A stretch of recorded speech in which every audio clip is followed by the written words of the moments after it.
우리나라 구한말 시대에 복음이 들어왔을 때 사람들은 각종 마음의 장벽과 또 편견을 가지고 살았습니다.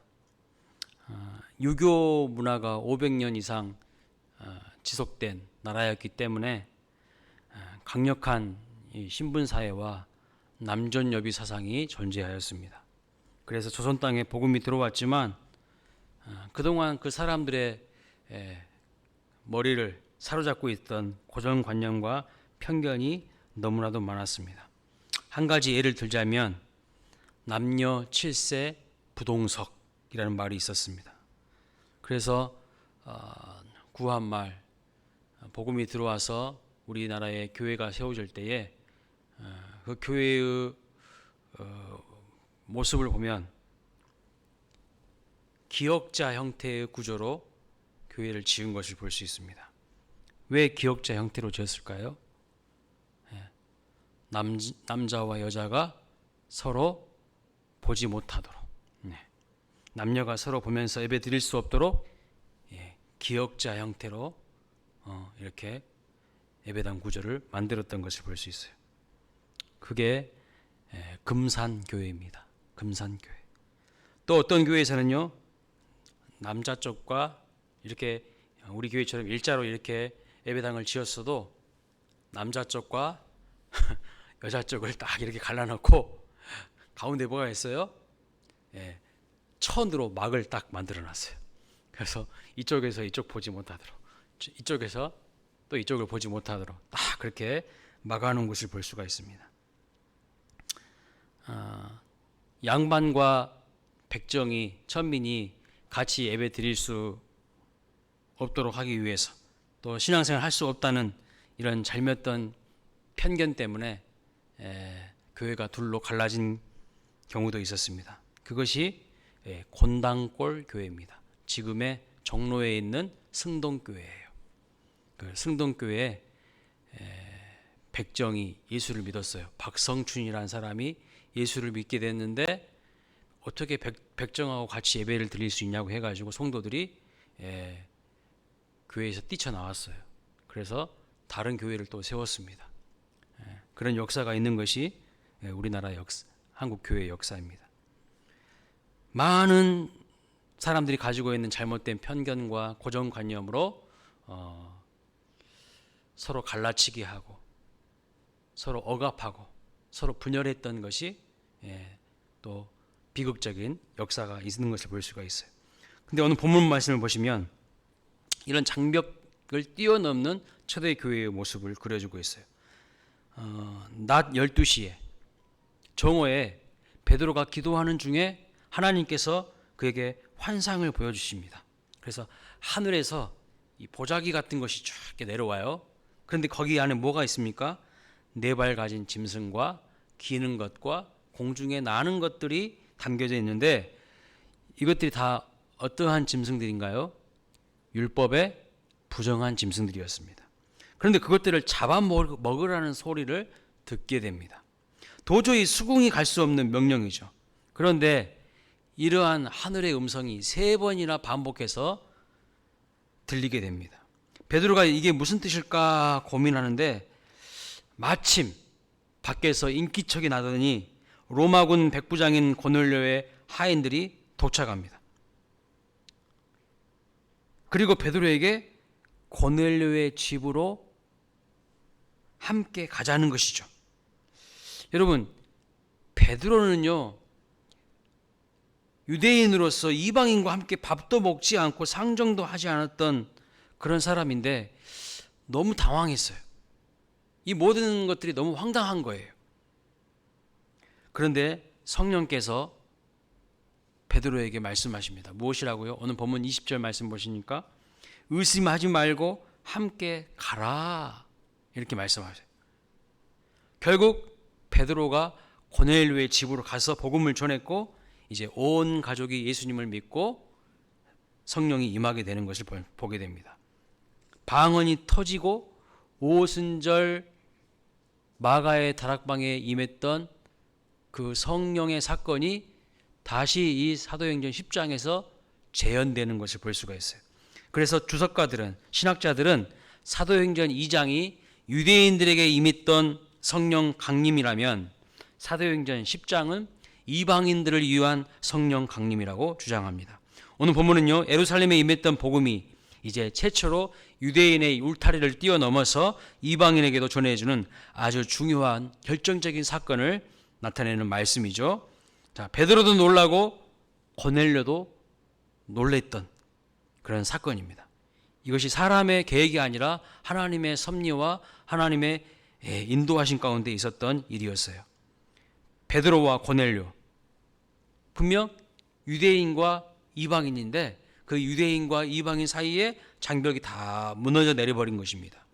이처럼 복음은요, 종족과 각종 사람들이 만들어 놓은 편견과 고정관념의 그 장벽을 다 무너뜨리는 것을 볼 수가 있어요. 그렇다면 구체적으로 고넬료와 베드로가 뛰어넘은 장벽들이 무엇인지를 좀 살펴보기를 원합니다. 초대의 교회가 뛰어넘었던 장벽이 있어요. 첫째, 어떤 장벽입니까?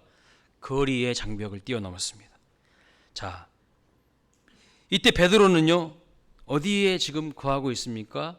요바에 있는 무두장이 시몬의 집에 있었다. 오늘 본문에 기록하고 있습니다. 반면에 고넬료는 어디에 있습니까? 오늘 1절 말씀을 보면 약 50km 떨어진 가이샤라라는 지역에 살고 있었다고 표현하고 있습니다. 그러니까 100리가 넘는 먼 거리죠. 여러분, 그때 뭐 자동차가 있겠습니까? 뭐가 있었겠습니까? 상당히 먼 거리였습니다. 그런데 성령은 베드로를 그곳으로 보냅니다. 신앙에는 거리를 뛰어넘는 유전자가 있어요. 그래서 거리가 문제가 되지 않습니다. 장사꾼은요, 물건은 팔러 어디든 갑니다. 그런데 장사꾼보다 먼저 세계를 누볐던 사람들이 있어요. 누구일까요? 바로 복음 전파에 앞장섰던 성도들이었습니다. 그들은 지경을 넓혀서 하나님의 복음을 들고 어디든 달려갔어요. 거리를 뛰어넘었습니다. 이것이 바로 신앙의 본질이에요. 거리가 문제가 되지 않아요.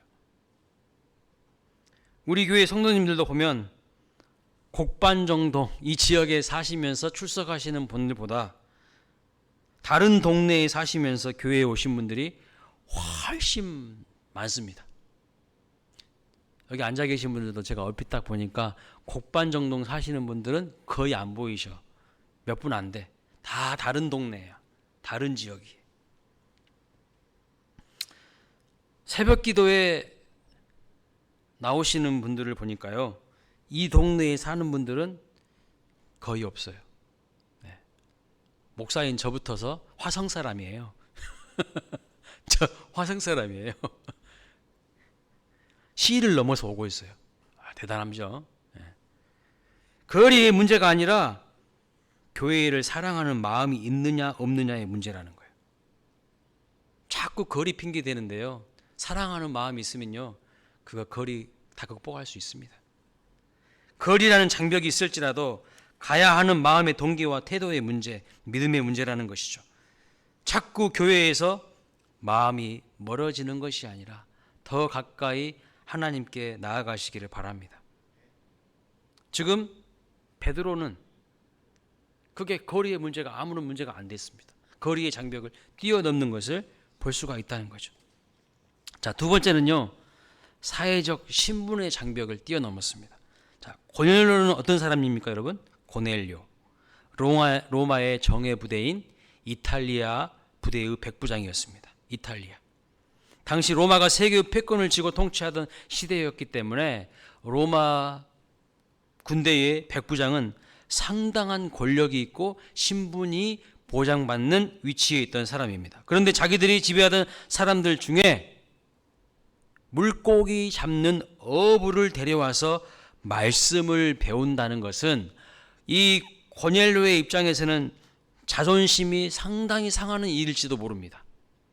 내가 높은 지위에 있는 로마 군대의 백부장인데 우리 민족이 지금 지배하고 있는 저 유대인의 물고기 잡는 어부, 그 사람 데려와서 그 사람에게 무슨 말을 듣는다고, 그 무식쟁이한테 무슨 이야기를 듣는다고, 배우지 못한 그 사람한테 무슨 이야기를 듣는다고, 대단히 자존심 상하는 일일 수도 있어요. 그런데 그렇지 않습니다. 어디 범품도 없고 뿌리도 없는 게 날뛰입니까? 그런 생각하지 않았어요. 당시 로마 장교와 갈릴리 어부는요, 하늘과 땅만큼의 신분의 차이가 있었지만 고넬료는 이런 장벽을 뛰어넘습니다.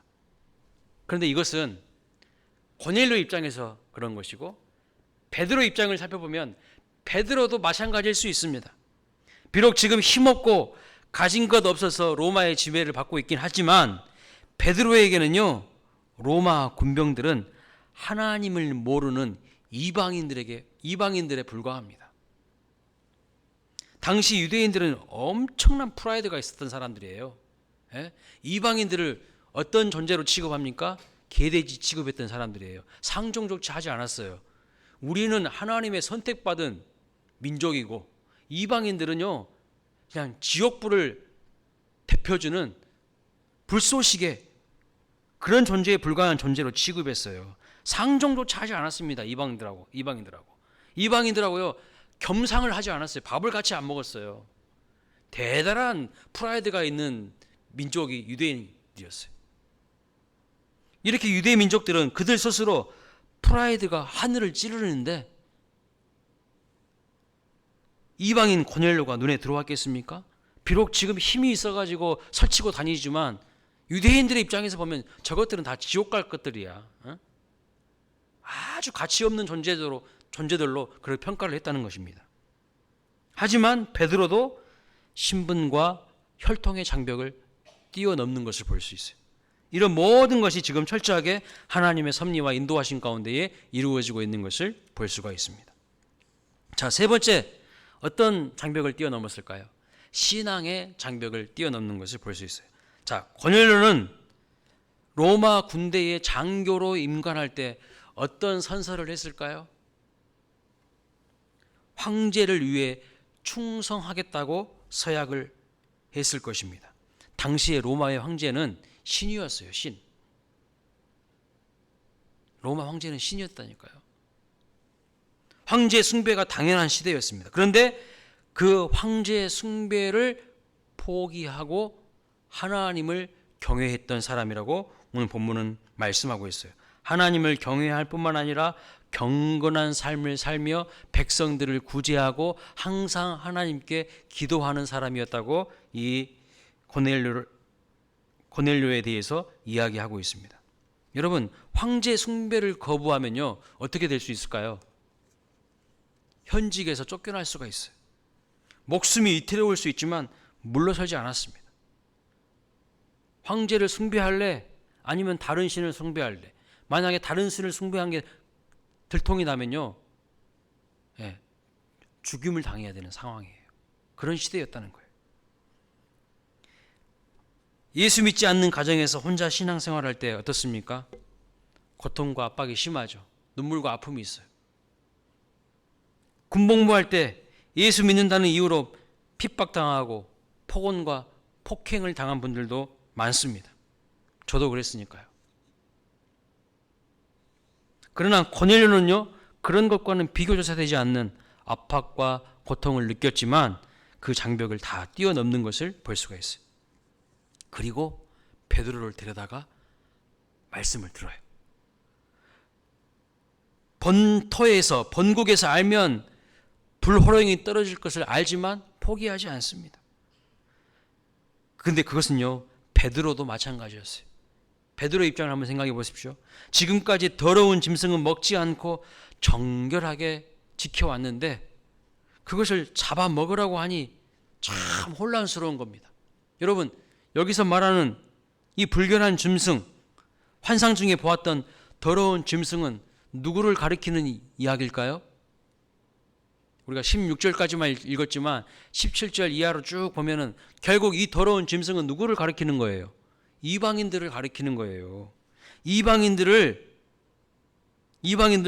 막힌 장벽을 허물고 그들과 교제하고 그들로 하여금 예수님을 믿도록 복음을 전하는 의미인 거예요. 그 불결한 짐승을 잡아먹으라는 뜻은. 그런데 유대인 출신이기 때문에 구약의 율법에 정통하고 있기 때문에 지금까지는 그 불결한 짐승들 쳐다보지도 않았어요. 예? 그런데 하나님께서 계속해서 베드로에게 말씀하시는 거예요. 가야 한다는 거죠. 고넬료에게 가야 한다는 거예요. 이방인 땅을 향해 가야 한다는 거예요. 머물고 있지 말라는 거예요. 미적미적 되지 말라는 거예요. 하나님의 뜻은 가라는 거예요. 그들과 교제를 하라는 것입니다. 이것은 베드로 입장에서 그동안 이방인과 식사는 물론 말도 섞지 않았는데 그들의 초청을 받아들인다는 것은 있을 수가 없는 일이었습니다. 만약에 그렇게 한다면 천지가 개벽할 일이에요. 그러나 베드로 또한 유대교의 간섭과 편견의 장벽을 과감하게 뛰어넘는 것을 볼 수 있어요. 그래서 이것은 경천동지할 일입니다. 하늘이 놀라고 땅이 움직일 만한 그런 일이었다는 것입니다. 자, 우리에게도 넘어야 될 장벽이 있죠. 어떤 장벽이 있을까요? 우리에게도 넘어야 할 장벽들이 많습니다. 지금 우리 사회는요, 상류층들이 어떻게 하고 있냐면 자기네들끼리 결혼을 하고 있어요. 소위 재벌, 정치인, 사회 지도층 인사들이 한 통속이 되어서 자녀들을 결혼시키고 또 뗄 수 없는 혈통적 카르텔을 형성하고 있습니다. 권력자들과 재벌의 자녀가 결혼하는 것은 흔한 일이에요. 비일비재한 일입니다. 피해 관계가 맺어집니다. 겉으로 드러나지 않지만 분명한 이런 흐름이 있습니다. 한편 거기에 들어가려고 길을 쓰는 사람들이 있고 거기 끼지 못했다고 패배감에 젖어있는 신흥 노예 족속들이 있습니다. 여러분, 신분사회가 과연 극복되었을까요? 우리 사회 신분사회가 극복되었을까요? 저는 그렇게 보지 않습니다. 노비 문서가요, 주민등록으로 바뀌었을지는 몰라도 아직도 돈과 지식이 벽을 쌓은 신분사회가 엄연히 존재하고 있습니다. 성도들은 이 장벽을 뛰어넘어야 합니다. 그럴 사명이 있습니다. 하지만 아쉽게도 복음이 들어왔지만 교회를 기역자로 지었던 구한말의 교회들처럼 복음이 들어왔지만 복음의 정신을 모르니까 남자와 여자 자석을 가르고 그 안에 천을 막을 세워가지고 보지 못하게 했던 것처럼 이 시대에도 여러분 서로 갈라치기 하는 많은 교회들의 모습을 볼 수가 있어요. 우리 교회는 없습니까? 그래서 아쉽게도 어떤 교회가 있냐면 부자들끼리만 모이는 교회가 있어요. 부자들끼리만 모이는 교회가 있고요. 가난한 사람들끼리만 모이는 교회가 있고 많이 배운 사람들끼리만 모이는 교회가 있고 못 배운 사람들끼리만 모이는 교회가 있어요. 이게 실제로 있는 이야기입니다. 미국에 가보십시오. 미국은요, 청교도들이 세운 기독교 국가라고 합니다. 그런데 복음의 정신이 다 희미해져 버렸어요. 그래서요, 흑인들끼리 모이는 교회가 있고요, 백인들끼리 모이는 교회가 있어요. 예수님이 이 땅에 오신 이유가 무엇입니까? 막힌 담을 다 허물기 위해서 오신 거잖아요. 유대인과 이방인이 하나 되게 하기 위해서 오신 거잖아요. 그래서 휘장이 갈라진 거잖아요. 근데 우리는 다시 율법으로 돌아가려고 해요. 자꾸 우리가 만든 편견과 기준을 가지고 차별을 하고 장벽을 쌓으려고 해요. 초대 교회가 무너뜨린 장벽을 각종 이유로 다시 세우려고 하는 것을 볼 수가 있어요. 이것을 뛰어넘어야 되는 것이죠. 또 우리가 뛰어넘어야 될 것이 무엇이 있을까요? 종교 우월주의가 있어요. 한 여성이요, 거울 앞에 서서 자기 얼굴이 아름답다고 생각하면서 황홀경에 빠졌다고 한번 여러분 생각해 보십시오. 여러분 그 장면을 보면서 뭐라고 하시겠어요? 자기 얼굴을 보면서, 거울에 비친 자기 얼굴을 보면서 와, 정말 예쁘다. 세상에서 이렇게 예쁜 수가 없어. 그랬다면 여러분이 옆에서 보고 있으면서 뭐라고 하실 것 같으세요? 놀고 있네. 놀고 자빠졌네. 이것을 심리학에서 뭐라고 하냐면 나르시시즘이라고 합니다. 자기애성 성격 장애라고 합니다. 그런데 이런 모습이 신앙에도 드러난다는 거예요. 기존 신자와 새 신자가 서로 화학작용을 하지 못하는 경우가 있습니다. 서로 잘났다고 손잡아주고 웃어주고 밥도 사주면 얼마나 좋겠습니까? 성도는 주님의 몸을 이루는 지체관계 아닙니까? 지체관계? 한 몸 아닙니까? 그런데 나르시시즘에 빠져서 오직 관심은 자기 자신이에요. 자기를 주목해 주지 않는 것에 분노합니다. 오늘 나 새 옷 입고 왔는데 아무도 말하지 않냐면 살짝 기분이 나빠져요.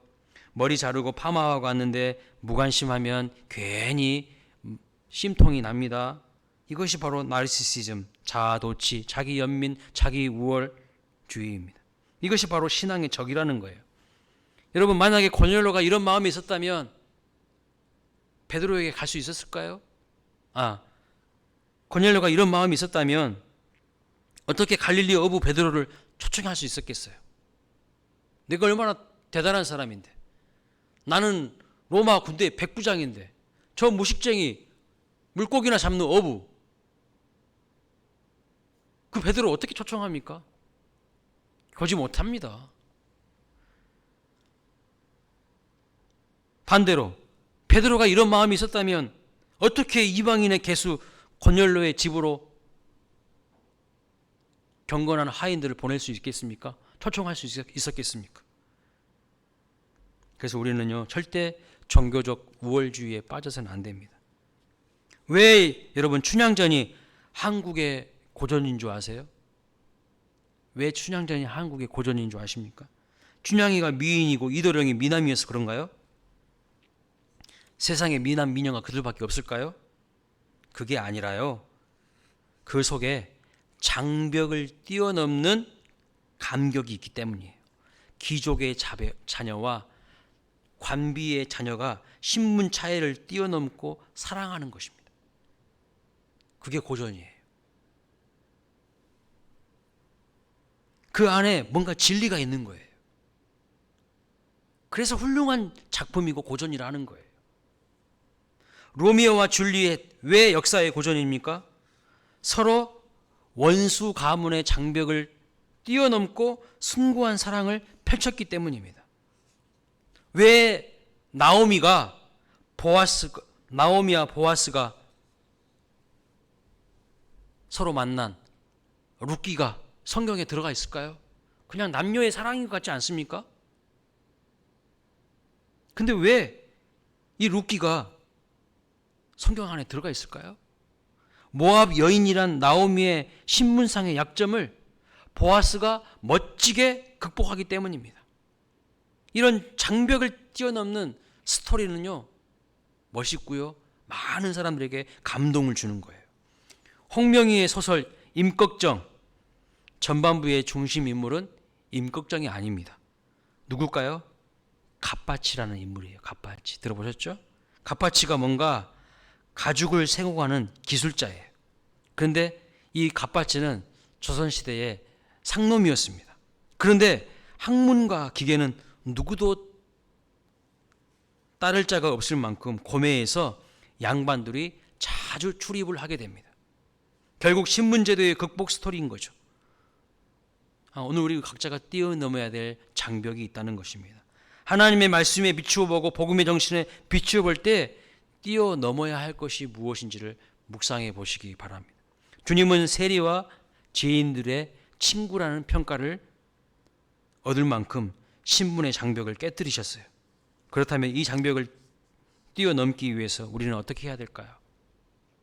분명히 이 시대에도요, 내가 가진 고정관념, 내가 가진 편견, 내가 가지고 있는 잘못된 비합리적인 사고에 의해서 뭔가 분명히 가로막혀 있는 장벽이 있어요. 그것을 복음은 다 깨기를 원하십니다.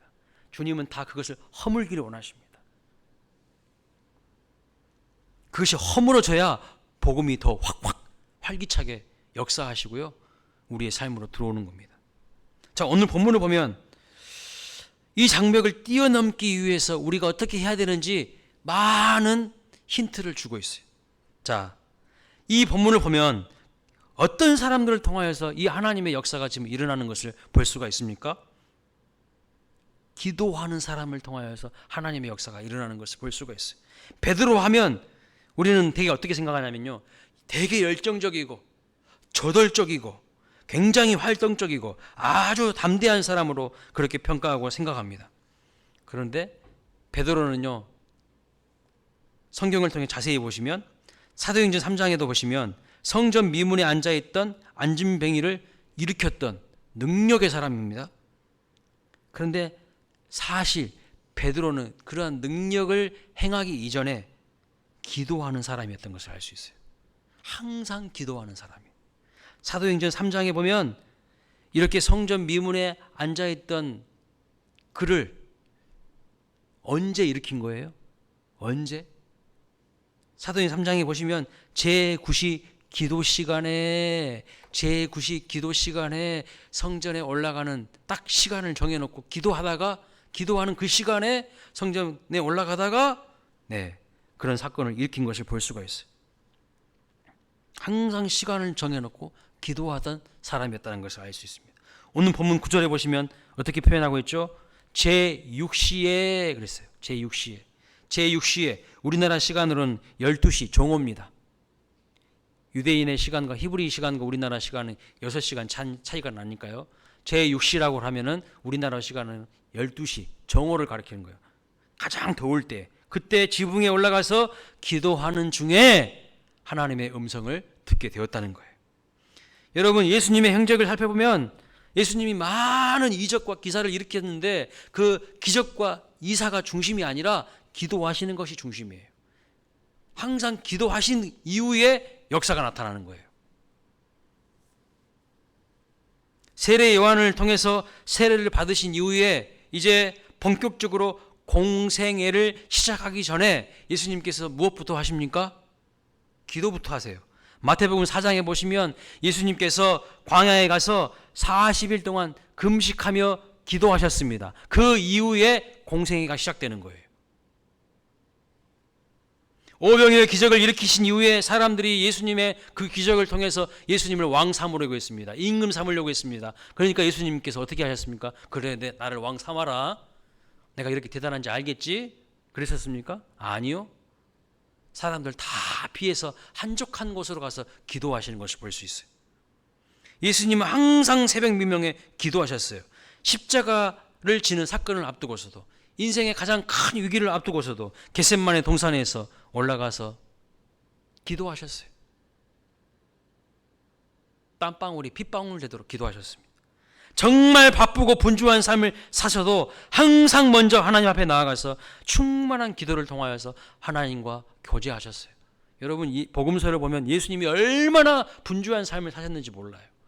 여기 앉아있는 그 누구보다도 예수님은요, 몇 배로 분주한 삶을 사셨어요. 그럼에도 불구하고 항상 새벽 미명에 하나님 앞에 나아가 기도하는 습관을 가졌던 것을 볼 수가 있습니다. 그래서 예수님의 능력 있는 삶은 바로 기도하는 삶에서부터 시작되는 것을 알 수가 있는 것이죠. 오늘 본문의 이방인 백부장 고넬료도 어떤 사람으로 소개하고 있습니까? 본문 2절에 보십시오. 그는 항상 기도하는 사람이라고 말씀하고 있어요. 기도하던 베드로와 기도하던 고넬료를 통하여서 열방을 향해 이방인들에게 복음이 증거되도록 하나님이 역사하시는 것을 볼 수 있어요. 기도하는 사람을 통하여서 하나님이 역사하는 거예요. 하나님은요, 아무리 똑똑해도, 아무리 열심히 있어도, 아무리 돈이 있어도, 아무리 유능해도 기도하지 않는 사람하고는 일하지 않습니다. 기도하지 않는 사람하고는 하나님 일하지 않아요. 왜냐하면 지가 한 것이라고 생각하기 때문에. 자기가 잘나서 똑똑해서 한 것이라고 자기가 영광을 취하기 때문에 그런 사람하고는 하나님 절대 일하지 않습니다. 기도하지 않는 사람은 하나님의 역사를 맛볼 수도 없고요, 경험할 수 없어요. 반대로 많이 부족해도, 많이 연약해도, 많이 모자라도 믿음으로 기도하는 사람을 통하여서 하나님은 역사하시는 거예요. 그 사람들과 함께 하나님 함께 하기를 원하시는 거예요. 항상 우리의 삶이요, 기도보다 성령보다 앞서지 않기를 바랍니다. 기도하는 삶을 통하여서 하나님이 역사하시는 거예요. 또 우리는 이 장벽을 뛰어넘기 위해서 어떻게 해야 될까요? 기대하고 시도해야 되는 거예요. 윌리엄 캐리가 인도 선교를 역설하자 당시에 목회자들이 이렇게 무시했다고 합니다. 영맨, sit-down. 젊은이 조용히 하고 자리에 앉게. 자네가 아니라도 하나님이 하실 걸세. 그러나 윌리엄 캐리는 주저하지 않았습니다. 그리고 5개월의 긴 여행을 통해서 인도로 건너가 무려 41년 동안 고국에 돌아오지 않고 그 땅에 머물면서 대학을 세웁니다. 성경을 번역합니다. 농업기술을 연구해서 인도의 학문은 윌리엄 캐리를 통해서 시작된다고 할 만큼 위대한 업적을 남기는 것을 볼 수가 있어요. 인도 사람들 윌리엄 캐리 모르는 사람 없습니다. 왜냐하면 그는 아무도 기대하지 않았던 일을 기대했고요. 시도하지 않은 일을 시도했기 때문이죠. 그래서 그가 한 말이 무엇이냐면 이런 말을 남겼습니다. 하나님께 위대한 일을 기대하라. 그리고 하나님을 위해 위대한 일을 시도하라. 윌리엄 캐리가 남긴 명언입니다. 자, 이러한 성도들을 통하여서 하나님의 나라가 확장되고 하나님의 뜻이 이루어지는 것을 볼 수 있어요. 우리 한국 초기 교회에도 위대한 기대와 시도가 있었습니다. 언더우드 선교사의 글에 보면 이런 말씀이 있어요. 같이 한번 읽어보겠습니다. 시작. 지금은 아무것도 보이지 않습니다. 우리가 서양 귀신이라고 손가락질 받고 있지만 저들이 우리의 영혼과 하나인 것을 깨닫고 눈물로 기뻐할 날이 있음을 믿나이다. 예배당도 없고 학교도 없고 경계와 의심, 멸시와 천대가 가득한 땅이지만 이곳이 머지않아 은총의 땅이 될 것을 믿습니다. 언더우드 선교사가 남기신 글이에요. 그 기대와 시도 때문에 세문안 교회가 세워졌고 연세대학교가 세워졌습니다. 역사를 보면 성동교회를 세운 사무엘 무어 선교사는요 1906년에 장티푸스로 죽었고요. 이화 학당의 학장인 조세핀 페이는 콜레라로 죽었습니다. 존 헤런은 한국에 온 지 5년 만에 이질로 죽습니다. 호남 선교를 담당했던 선교사 중 67명이 각종 풍통병으로 죽어갔습니다. 이런 모든 사실을 알고 본국에서 소환 명령이 떨어졌어요. 선교사님들 다 철수하세요. 다 들어오세요. 거기서 고생하지 말고 죽지 마시고 빨리빨리 들어오세요. 소환 명령이 내려졌지만 돌아가지 않았어요. 왜요? 하나님은 위대한 일을 행하시는 분이라는 것을 믿었기 때문이죠. 그 위대한 일을 시도하고 싶었어요. 그래서 소환 명령이 떨어졌지만 돌아가지 않고 전염병이 창궐했던 6월부터 8월 그 여름 시기에는요 지리산 노고단에 집을 짓고 피신했습니다. 그래서 제가 지리산 노고단 올라갈 때 가서 봤어요. 선교사님들이 피신했던 그 집 터 지금도 그대로 남아 있어요. 여러분들도 아마 지리산 가면서 보신 적이 있을 걸로 생각이 됩니다. 그 지리산 노고단에 집을 짓고 피신했습니다. 왜냐하면 하나님을 향한 기대와 하나님을 향한 시도가 있었기 때문입니다. 한국 교회는요 이런 위대한 기대와 믿음으로 도전한 결과인 거죠. 우리도 기도하고 성령의 음성을 따라서 위대한 일을 기도하고 기대하고 믿음으로 시도할 수 있기를 바랍니다. 마지막으로 수많은 장벽을 뛰어넘고 하나님의 뜻을 이루기 위해서는 어떻게 해야 할까요? 오늘 본문 말씀 보니까 서로 연합해야 한다고 말씀하고 있어요. 자, 여러분 베드로와 고넬료 신분의 차이가 있습니다. 종교적인 장벽의 차이가 있습니다. 거리의 장벽이 있습니다. 그런데 다 뛰어넘어요. 하나님의 성령의 음성 안에 그들이 하나가 되어서 마음을 연합하는 것을 볼 수가 있어요. 성령이 그래서 임재하시고 이방인을 위한 오순절 사건이 일어나는 것을 볼 수 있어요. 사도행전 10장 44절부터 46절 말씀 같이 읽어보겠습니다. 시작. 베드로가 이 말을 할 때에 성령이 말씀 듣는 모든 사람에게 내려오시니 베드로와 함께 온 할례 받은 신자들이 이방인들에게도 성령 부어주심으로 말미암아 놀라니 이는 방언을 말하며 하나님 높임을 들음이러라 그랬어요. 이방인들에게도 성령이 부어주심으로 말미암아서 놀랬다는 거예요. 방언을 말하며 하나님을 높임을 들었다는 겁니다. 이것이 어떻게 가능한 것입니까? 베드로와 고넬료가 연합했기 때문에 가능한 거예요. 이 이력으로 복음이 세계로 전파될 수 있었습니다. 여러분 아론과 훌이 모세와 모세를 만나서 서로 연합하여 기도했더니 아말렉과의 전쟁에서 승리할 수가 있었어요.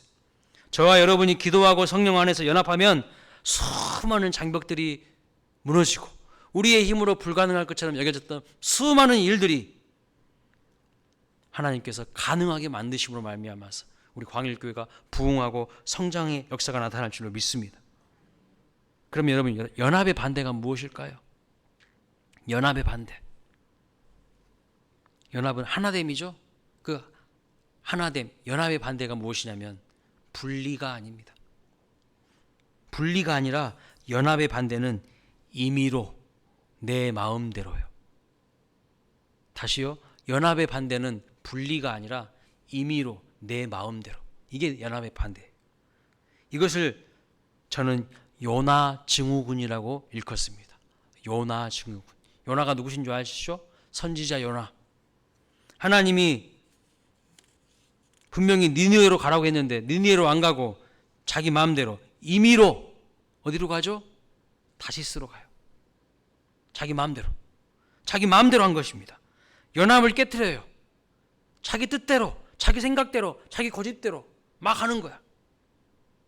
그것이 잘하는 것이 절대 아닙니다. 사랑하는 여러분, 임의로 내 마음대로 하지 마십시다. 하나님의 뜻에 순종하고 연합하여 기도할 수 있기를 바랍니다. 히스기야와 이사야 선지자가 손을 잡고 기도하더니 최강의 사내립 군대가 박살이 났습니다. 그러나 임의로 행했던, 자기 마음대로 행했던 사내립은 본국으로 돌아가서 비참한 죽음을 맛보게 됩니다. 하나님의 뜻을 붙잡지 않고 자기 마음대로 임의로 행했던 요나는요, 깊은 바다에 쓸쓸히 던져졌어요. 오늘날 많은 사람들이요, 헛똑똑이들이 너무 많아요. 자기 생각에, 자기 지식에, 하나님의 음성이 분명히 있음에도 불구하고, 하나님의 뜻이 분명함에도 불구하고 자기 고집대로 하다가 비참한 아픔을 경험하는 사람들이 너무나도 많습니다.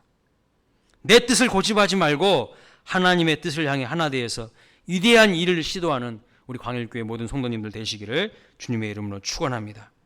우리 모두가 기도하는 가운데에 모든 편견과 고정관념을 버리시기 바랍니다. 성령의 음성을 따라서 순종하고 연합하시기를 바랍니다.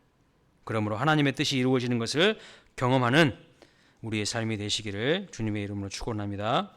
아멘.